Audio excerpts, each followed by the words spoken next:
Magandang araw.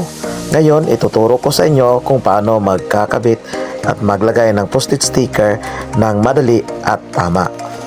Sa inyong nakita, ay binuksan na natin yung ating nabiling post-it sticker sa online para i-check kung kompleto ba yung ating na-order. Ito yung mga gamit nating kakailanganin. Una, gunting, cutter, squeegee na plastic, malinis na basahan, water spray, at saka of course itong ating postage sticker. Una, siguraduhin malinis yung ating pagkakabitan at pagkatapos sukatin yung ating paglalagyan kung saan natin ididikit yung ating sticker.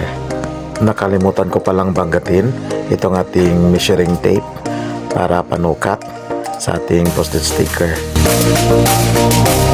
Gumamit rin pala ako ng lapis at saka itong ating plastic para sa pagkat para hindi tabingi yung pagputol natin ng postage sticker.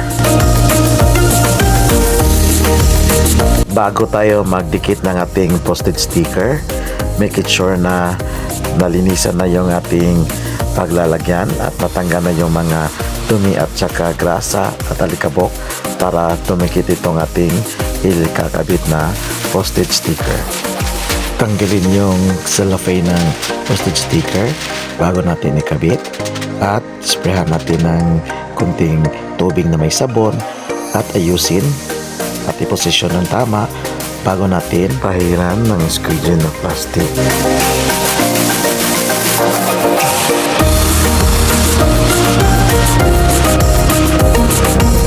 Siguraduhin na walang matitirang tubig sa ilalim ng sticker.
Dito ay ginamitan natin ng heat gun para sa mga portion na hindi dumikit at yung portion rin na may hangin para fine ang pagkakabit natin.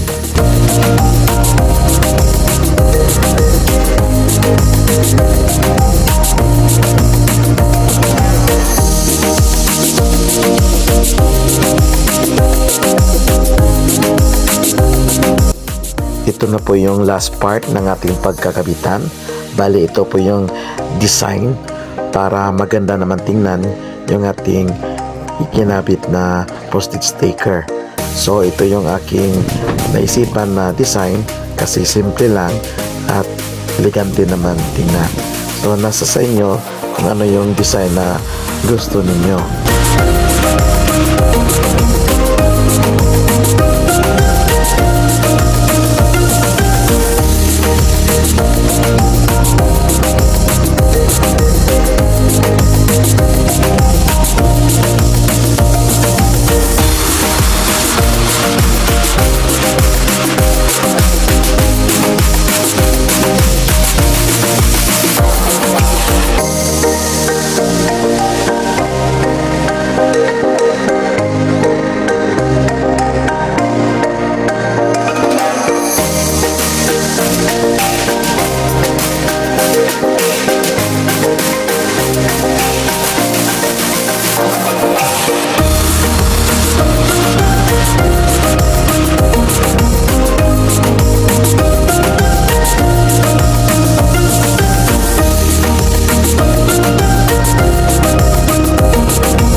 ito na po yung ating output at ito yung kabuang ating naikabit. Sana nakatulong ito mga kaibigan yung ating tutorial at sana supportan niyo itong ating channel at huwag kalimutan mag-subscribe at mag-like. So hanggang sa muli, peace out!